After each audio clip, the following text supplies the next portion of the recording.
அனைவருக்கும் வணக்கம். முதலில் எல்லா ஜீவராசிகளும் எல்லா மக்களும் எல்லா நலமும் வளமும் பெற்று வாழ மனதார கடவுளை வேண்டிக் கொள்கிறேன். மேலும் குழந்தை வரம் வேண்டி நிற்கும் அனைத்து தாய்மார்களுக்கும் சகோதர சகோதரர்களுக்கும் குழந்தை வரம் கிடைக்குமாறு மனதார கடவுளை வேண்டிக் கொள்கிறேன். அதாவது வாராகி அம்மன் பற்றி நம்ம நிறைய கேள்விப்பட்டிருக்கோம். அவங்களோட அற்புதமான சக்தியை பற்றி நிறைய கேள்விப்பட்டிருக்கோம். அவங்களுக்கு பிடிச்சது என்னென்ன எப்படின்றது எல்லாருக்கும் தெரிஞ்சது. அவங்களை எப்படி வழிபடன்றதும் தெரிஞ்சதுதான். அப்படி இருக்கப்ப மேலும் பௌர்ணமி கிரிவலம், அதாவது பௌர்ணமினாலே கிரிவலம் அப்படின்ற மாதிரி பஞ்சமினாலே வாராகி அம்மன் இருந்தால் நம்ம எல்லாருக்கும் தெரிஞ்ச ஒன்று. அது தேய்பிறை பஞ்சமியில் வாராகி அம்மனை வழிபட்டோம்னா வைகாசி மாதத்தில் ரொம்ப ஒரு அற்புதமான ஒரு பலன் கிடைக்கும் அப்படின்னு சொல்கிறாங்க. அது இந்த தேய்பிறை பஞ்சமி நாளில் இந்த ஒரு பொருளை வச்சு வழிபாடு செஞ்சிங்கன்னா எல்லா விஷயங்களையும் நம்ம செயல்படுற எந்த காரியங்களையும் வெற்றி கிடைக்கும் அப்படின்னு சொல்கிறாங்க.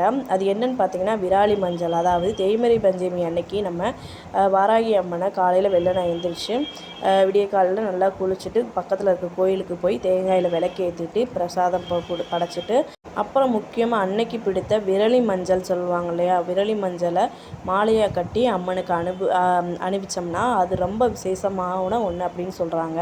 அப்படி அணிவிக்கும் போது நம்மளுக்கு எல்லா எடுத்த காரியங்கள் எல்லாத்துலேயும் வெற்றி கிடைக்கும் அப்படின்னு சொல்கிறாங்க.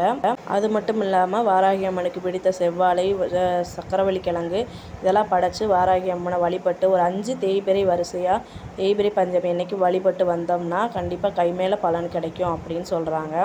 மேலும் வாராகி அம்மனோட மந்திரமான ஓம் ஷாமலாக வித்மகே மந்திரத்தை ஒரு நாளைக்கு 18 முறை சொல்லி வந்தோம்னா அதற்கான பலன் கிடைக்கும், துணிச்சல் கிடைக்கும், நம்மளுக்கு எல்லா எடுத்த காரியங்களும் எல்லாத்தையும் நிறைவேற்றுன்ற ஒரு உத்வேகம் கிடைக்கும், அதீத பலன் கிடைக்கும், வாக்கு பழிப்பதோட அவங்கள்ட்ட நம்ம கேட்ட வரமும் பழிக்கும் அப்படின்னு சொல்கிறாங்க. கண்டிப்பாக அப்படி நம்ம வழிபட்டு வந்தோம்னா கண்டிப்பாக நம்மள்ட்ட ஏற்படுற குடும்ப சிக்கல்கள் எல்லாமே நிரந்தரமாக காணாமல் போகும் அப்படின்னு சொல்கிறாங்க. நம்மளுக்கான இருந்த கடன் தொல்லைகள் எல்லா பிரச்சனைகளும் ஒரு முடிவுக்கு வரும் அப்படின்னு சொல்கிறாங்க.